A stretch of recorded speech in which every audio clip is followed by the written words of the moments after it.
Honorable member, please, honorable member, you can't take us back. I pronounce on this matter. Why?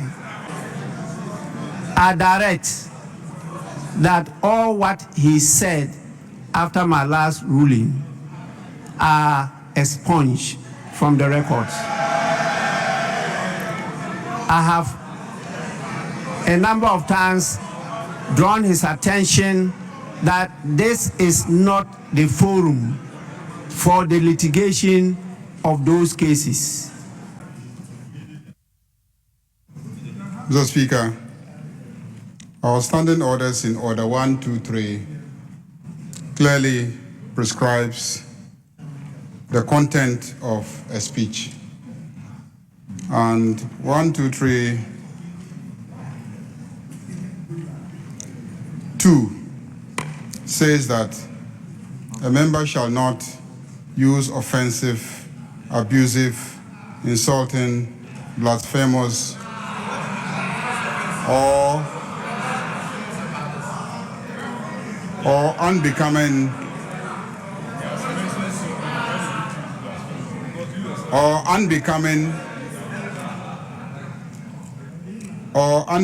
words on a member or any other person, or impute improper motives or impugn the integrity of a member or any other person.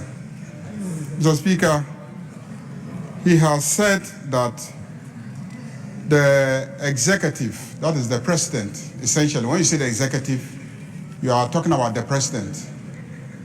He has said that the president, the executive, is controlling the judiciary.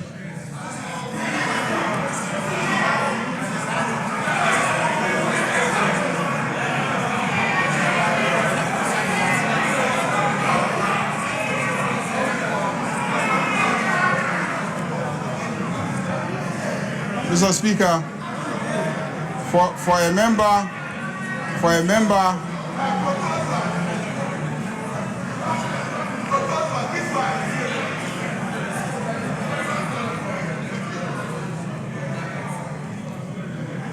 member to say on the floor that the president is controlling the judiciary, when the president has sworn an oath before this House to uphold and defend the Constitution. And the Constitution does not make provision for the president to control the judiciary. So when you stand in this House and say that the president is controlling the judiciary, you are clearly impugning the integrity of the president. So, Mr. Speaker,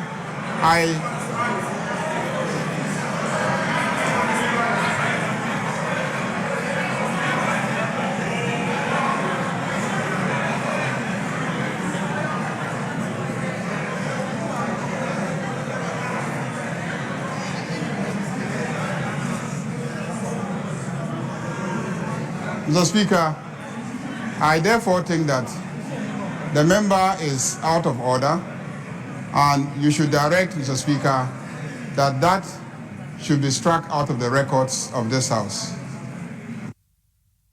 Honorable members, the member has expressed his opinion. And in expressing his opinion, the member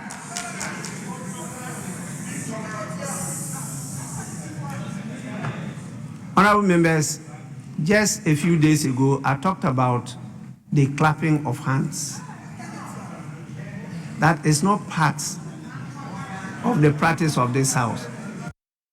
And heckle your colleague, but don't use your hand and be clapping. It's not.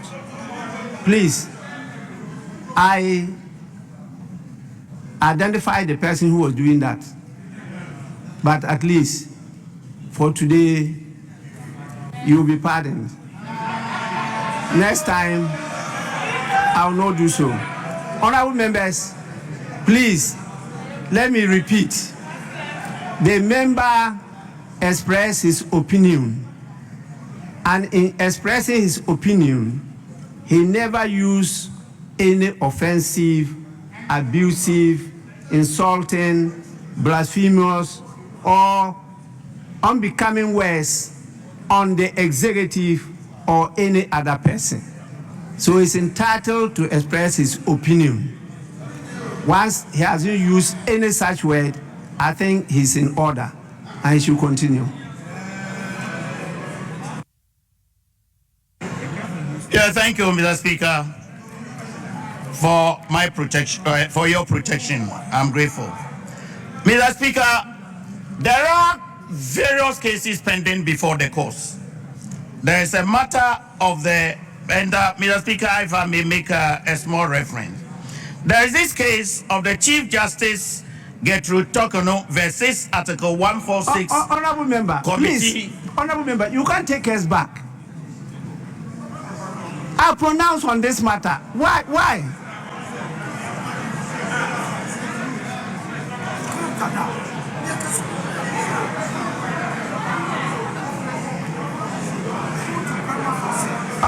Honorable member, you know,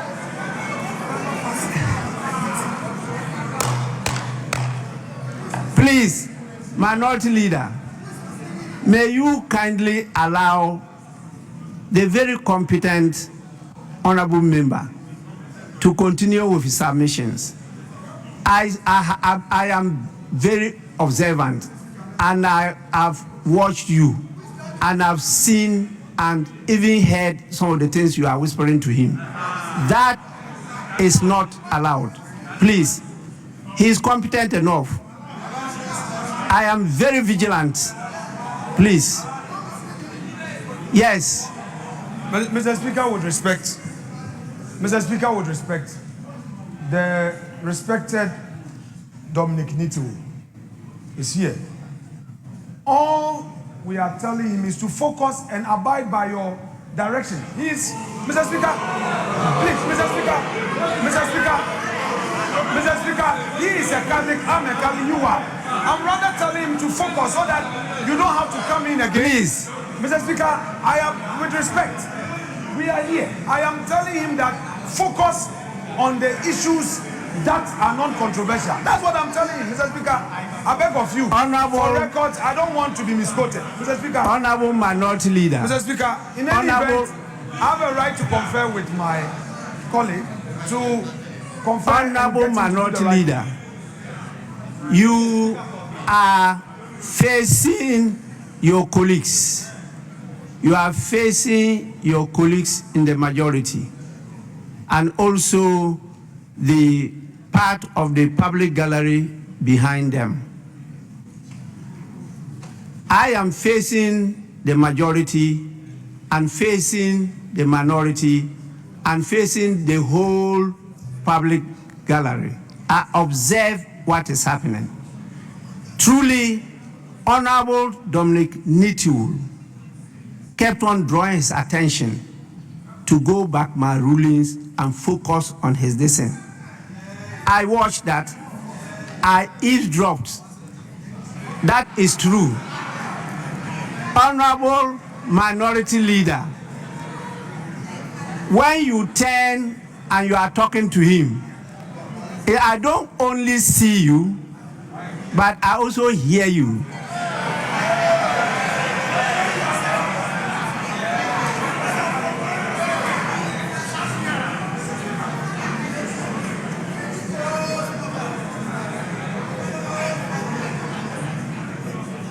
Please, honorable member, just go on with your submission. I'm grateful, Mr. Speaker. Now, please, you are now left with 2 minutes. 2 minutes. Mr. Speaker, it is common knowledge that, and it's our belief, that this constitution, the very constitution that we are protecting and guarding against, is being breached because there was no prima facie case made against the former Chief Justice, and the matter still remains in court. Mr. Speaker, the matter still remains in court, and that had not been dispensed with. Mr. Speaker, other applications have been filed for Setorori, that decisions that have been made must be quashed. Again, Honorable member, those decisions, please. You can't litigate that case before Parliament. You can't. This is not the forum for that. Please, if you go that way again, I'll apply the rules. You know the rules. Please. Yeah, Mr. Speaker, we also want Ghanaians to know, and I cited the primary facet case, and nobody knows it in Ghana. We are, Mr. Speaker, the reports that, and we are told that there were 3 petitions against the former Chief Justice, and we heard of 1. The report of the committee, Mr. Speaker, remains unpublished. We don't even know what went into that. And we believe that as Ghanaians, before we get to today, we must know the details of why there is vacancy in Ghana that we need to fill. All we are saying that this arm of government and the head of that arm of government, which is judiciary, Mr. Speaker, that seat is not vacant.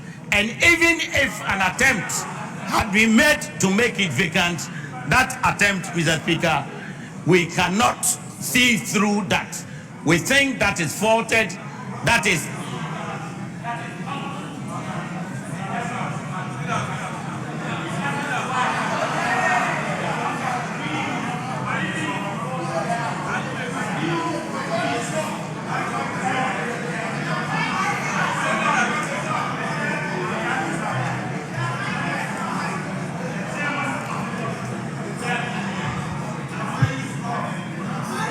Honorable members. Mr. Speaker, we expected.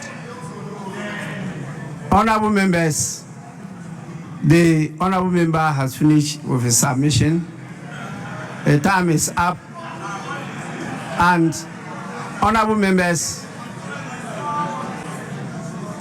I direct that all what he said after my last ruling are expunged from the records. I have a number of times drawn his attention that this is not the forum for the litigation of those cases. What we are considering now is the appointment of a nominee. That nominee has been taken through the process of public hearing. You had the opportunity to appear before the committee and to put across all what you just alleged. You opted to boycott. It is now not for you to come through the back door and be making allegations. Hearsay evidence is not admissible here. Please, let's move on. We now will listen to